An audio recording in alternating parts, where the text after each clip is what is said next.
Madame, mademoiselles et messieurs, bonjour. Apogée TV, actualité et info à tous les étages. Actualité et info à tous les étages. Ouvrez bien vos oreilles, ça va cobasser. 3,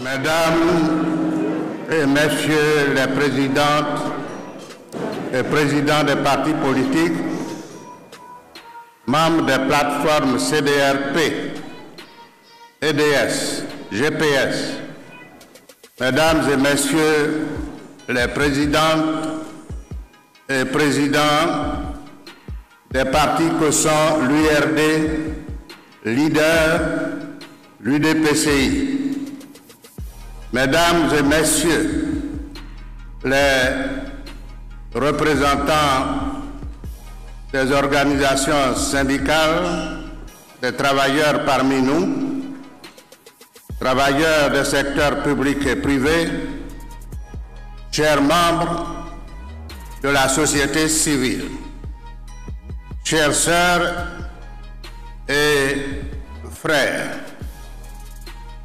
c'est un plaisir pour moi de vous recevoir au siège du PDCI RDA pour échanger sur les questions relatives à l'état de notre nation.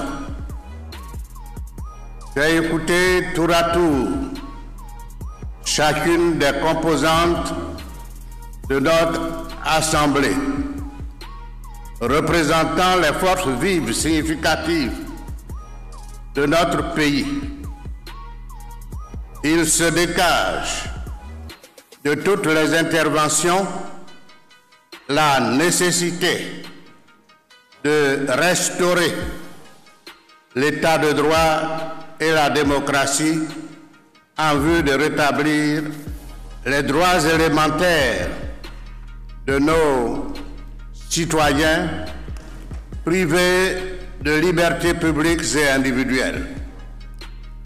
Je note comme vous que l'unité nationale est gravement menacée et que l'État s'effondre progressivement depuis l'intrusion du pouvoir exécutif dans le fonctionnement de la justice et de sa mainmise sur toutes les autres institutions de la République, notamment le Conseil constitutionnel et la Commission électorale indépendante.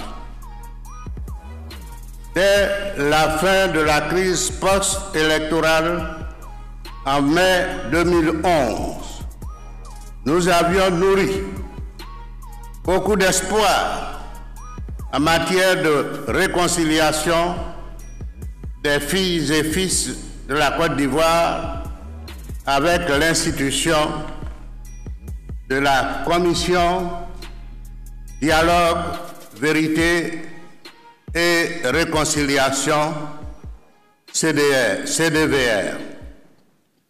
Malheureusement, les Ivoiriens et tous ceux vivant en Côte d'Ivoire n'ont pas été rassemblés pour asseoir les fondements de la cohésion nationale et reconstruire l'unité nationale à travers une paix définitive et durable. En conséquence, la dégradation du tissu social se poursuit. Nous assistons à des emprisonnements arbitraires des démocrates ivoiriens suite aux manifestations pacifiques occasionnées par la violation de la Constitution ivoirienne par le président sortant Alassane Ouattara, en briguant un troisième mandat à l'élection du 31 octobre 2020. Cette forfaiture ne saurait être tolérée par le peuple souverain de Côte d'Ivoire.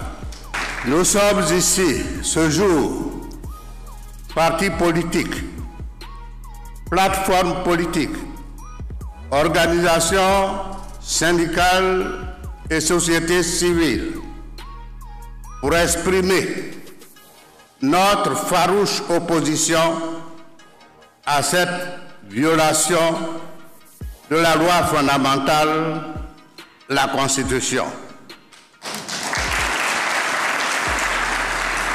Au demeurant, vos interventions respectives nous imposent de nous prononcer sur la tenue de l'élection présidentielle d'octobre prochain, sans condition.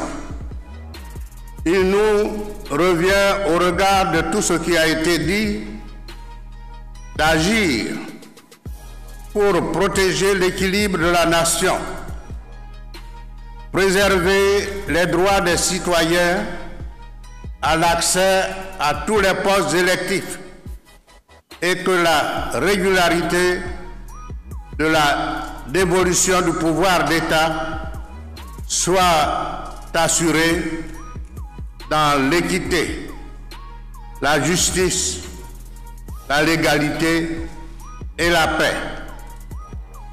Cette action citoyenne est légitimement fondée, car le 14 septembre 2020, le Conseil constitutionnel, avec la complicité de la commission électorale dite indépendante, a invalidé les dossiers de plusieurs candidats à l'élection présidentielle du 31 octobre 2020 sur la base de fallacieux arguments tels que rappelés par les différents intervenants et dans le même temps autoriser la candidature anticonstitutionnelle du sieur Alassane Dramane Ouattara qui postule un troisième mandat anticonstitutionnel.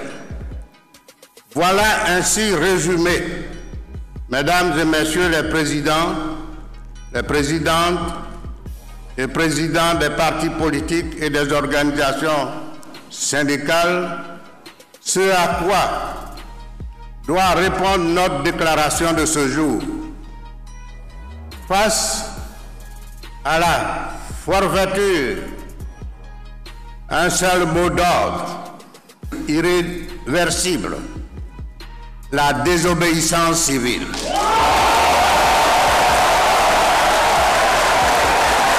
La désobéissance civile dans l'unité d'action et dans la bonne programmation. Je vous remercie.